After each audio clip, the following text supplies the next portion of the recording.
Doctor విశారదానికి సంబంధించి కూడా గతంలో ఏంది పూర్తి స్థాయిలో కూడా ఆయన పోలీస్ స్టేషన్కి కూడా వెళ్ళి ఇగో గిసొంటి అత్తనే లొల్లి చేసి వచ్చిన పరిస్థితి కనబడుతుంది.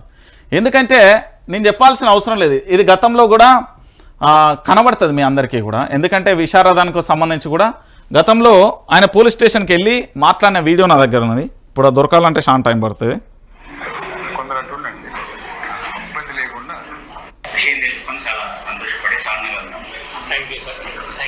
డిఎస్పీగా ప్రమోట్ అయ్యారు, కాంగ్రాట్స్ చెప్పడము.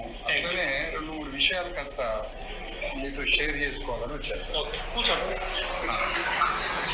మంచి పోలీసులు కూడా ఉంటారు, నేను చెప్తున్నా కదా, వాళ్ళు మంచోళ్ళు అండి, వాళ్ళని ఏమంటానికి లేదు.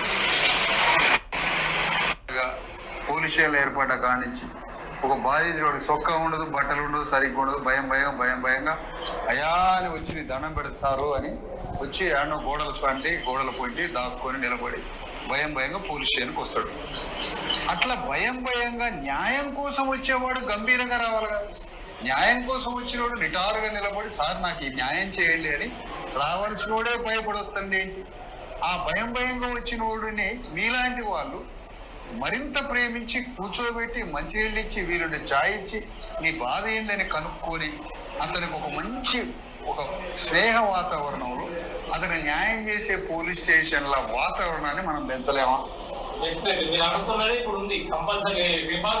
అది మీ దగ్గర లాంటి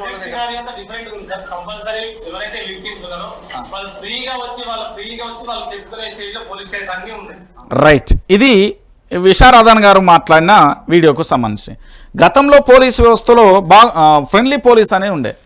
అప్పుడు కొన్ని చోట్ల చిల్లరమల్ల ఘటనలు జరిగినాయి, దాంట్లో నేను యాక్సెప్ట్ చేయ. నేను ఎప్పుడైనా ఈ పార్టీకి భజన చేయి ఆ పార్టీకి అస్సలు చేయరు. నేను చెప్తున్నా కదా, గతంలో